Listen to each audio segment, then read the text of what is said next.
So in this video, we're going to be talking about how to make low calorie food or diet food flavorful.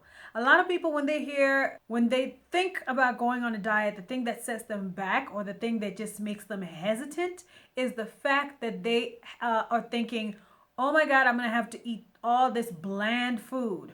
But I want to give you a few tips on how to make your food tasty and still low calorie and healthy. So without further ado, let's get into the video.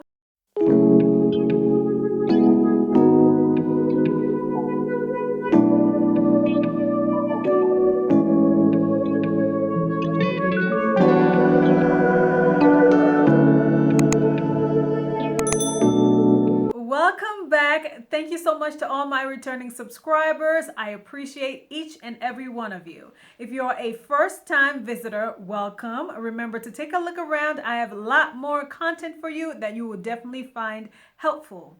Do the ritual that makes you family and click the subscribe button down below. Also click the notification bell so you are notified every time that I upload a new video. Like, share with your family and friends, and remember to leave me a comment on what we're talking about today. I want to know your thoughts. I want to know what you think about what we're talking about today, and I will definitely get back to you down in the comment section. So we're getting into the subject of the day. As I mentioned earlier, a lot of people are very reluctant to start their diet. I mean, they think they want to eat healthier, they want to be on a diet, they want to be on a calorie deficit so they can lose weight. But the thing that always the thing that fuels that inertia is thinking, I'm going to have to miss out on all this great food. I want to keep on having flavorful food. Why do I have to eat this bland food? So I want to give you a few tips of how you can cook food so that it has maximum flavor. The first tip I want to give you is when you're cooking grains or seeds, cook with broth to get maximum flavor. Broth, as we discussed before in another video, is really a low calorie or a negative calorie food. So if you have chicken broth, vegetable broth, any type of broth that you have, use it to cook your rice, whether it's brown rice or it's white rice, whatever type of rice, or you're cooking any other grain. If you're cooking quinoa, use broth and you will not regret it, because broth adds that nice flavor. The food becomes flavorful, but you don't have to fry it in tons of oil. You don't have to add all these sauces and extra ingredients. Just even rice on its own when cooked in broth is amazing. So that's the number one tip that I have for you. The second tip that I have for you for making a diet food flavorful is roast instead of fry or instead of boiling. Because a lot of people, what they do is they steam food and they just boil food and they think that's the best way. But you can still roast food and get the best flavor out of it. The key is to always make sure that there's a little color on it. Like for me, I roast a full chicken with no oil whatsoever. What I do is I put some seasoning on it. I set my oven to the highest setting, preheat it for 10 minutes. And meats like chicken have a lot of fat already. You don't even need to add that much more fat. You don't even need to add fat at all. And I promise you, what you're going to get is a juicy bird. What you need to do is set your oven to its highest temperature for about 30 minutes when you're cooking a whole bird, and then reduce it to 180 degrees Celsius. You can just use a converter to convert that maybe to Fahrenheit or whatever other units that you use for temperature. But if you put it to 180 degrees Celsius for about an hour, it's going to come out the most juicy roasted bird with crispy skin and everything. Another thing that you can do also, you can actually bake fry. You can still bread your chicken, but you still have to count the calories before you put all that breading on it. You can still put the bread crumbs on the chicken, then you put it on a rack and you put it in your oven, and you can still roast chicken, and it'll be you can bake it. It'll be baked fried chicken, and it is delicious. The third thing that you need to do to make a low calorie food flavorful is you can replace your fried food with air fried food. Nowadays, there's this new craze of, air fryers. Everybody's crazy about air fryers. And to be honest, yes, it's a real thing and it works. You do need a little bit of oil, but it is a fraction of the oil that you would have used had you been deep frying your food. So what you can do is in the air fryer, you can make donuts in the air fryer.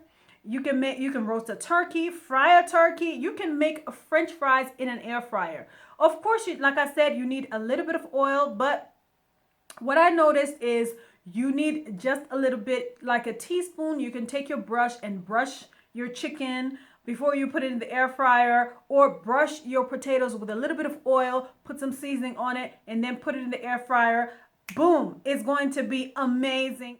Of course, maybe it's not going to be just like deep fried French fries, but it's going to be super flavorful. Also, another thing that you can do when you are cooking your vegetables to me are like sacred, okay? You cannot cook them any kind of way. And personally, I like my vegetables to be real nice and crunchy, to still have bite to them. Like, I hate overcooked vegetables, not to mention you are going to cook out all the nutrients out of the vegetables. So if you're cooking things like broccoli, you just need a little bit of water to steam the broccoli, or you can use a steamer. Steam it just for like 5 to 10 minutes, blanch it, use it in salads. You can also grill your vegetables, and it's going to put a nice little char on them, but it's going to add a lot of flavor to your vegetables. When you're cooking some leafy vegetables, kind of like greens, and personally cabbage, you don't need to make it too soft. Like for me, I don't like my cabbage to be too soft. Not to mention, like we said before, you're cooking all the nutrients out, and you have to add all these extra things to bring all the flavor you cooked out in the first place. Don't overcook cabbage. Don't overcook your greens. The next tip that I have for you is for stews and when you're making broth. First, start by dry roasting your meat first in the oven. Well, I would say broiling your meat in the oven. No oil. It has a lot of oil on its own, especially if it's like chicken or even beef or any type of meat that you have. Start by roasting it. I like this saying by Gordon Ramsay. I know my daughter doesn't want me to watch Gordon Ramsay because he has such a dirty mouth. But one of the statements that he always says, he says, no color, no flavor. So if there's no color in whatever you're cooking, guaranteed you're not going to have any flavor. So to get that color on your food before you start stewing it, like for me, I like to put my chicken in the oven, broil it, or after boiling it for, let's say 30 minutes, I put it in the oven, I broil it, then I can put, my onions, tomatoes, whatever I need to make the stew, then I let it simmer down. So that's an easy way. Even if you're going to use a crock pot, before you put your meat in the crock pot, don't put meat that has not been roasted or seared in the slow cooker. You're just asking for no flavor. So before you make your stews, before you make your broth, make sure that you put the meat and your ingredients in the oven. Put some color, a little char on it first. Then you can go on to make your stew. The next tip that I have for you is utilize aromatics like herbs, chives, onions to add flavor to your food without adding calorie or like excess sodium. I love using herbs myself. I use herbs in everything, especially when I'm roasting meat or stewing meat. I always use a lot of herbs. If you have an herb garden, or even if you get dried herbs, I use dried herbs myself. You can put some parsley, some sage, mixed herbs, rosemary. I love rosemary on my chicken, okay? I don't put oil or butter when I'm roasting my chicken, but I put a lot of rosemary. I put some thyme, garlic, paprika, onion powder, just slather all that all over the chicken, and you roast it in the oven. No oil added, nothing, and it is delicious, okay? You don't need to put MSG or anything like that. Any extra flavoring. These aromatics are miracle, okay? They are a miracle. They are God sent, okay? So use them to your advantage. And you know what? When you even eat boiled food, like let's say boiled potatoes, what you can do is when you boil potatoes, you boil them not to the point where they get mushy, Boil them until they're soft that you can put a knife through one of them, but not until they're mushy. And then you add some herbs to them. Then you kind of saute them, dry saute. I say saute even though there's no oil involved in this process. Or if you want to add oil, just put like half a teaspoon of oil, which is, you know, like 30-40 calories. Half a teaspoon of oil. Make sure it heats up so that it spreads all over the pan. Then you put your potatoes that you've boiled prior to putting them in the pan.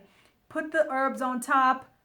Delicious. Okay, you don't need to do anything extra, anything, you know, extreme.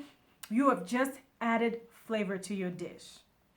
Another thing is you can also use other types of aromatics, like putting vanilla in your coffee.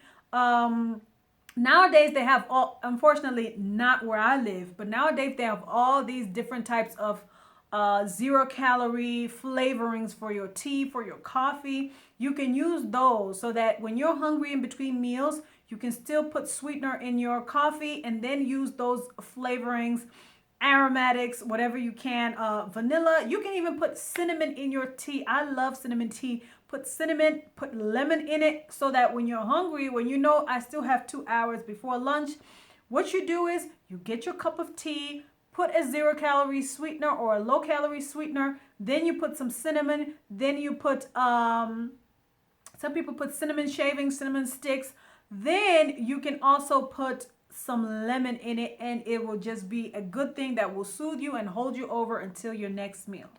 So those were my tips for you on how to add flavor to your meals, but still keeping them low calorie and still qualify for diet food. So don't feel like because you're going on a diet or you're starting a healthy eating journey, you have to sacrifice flavor. No, there are many, many ways that you can still have delicious food. Like I eat delicious food every single day, but I find ways to reduce my calories. So leave me a comment down below. Are there any other tips that you can give me that can make sure that I'm still keeping the flavor in my food, but I'm saving calories throughout the day? I want to hear your thoughts on this. Put me on to some new stuff that I haven't heard of yet. And I will see you in the next video. Remember to like, share, and subscribe. Bye.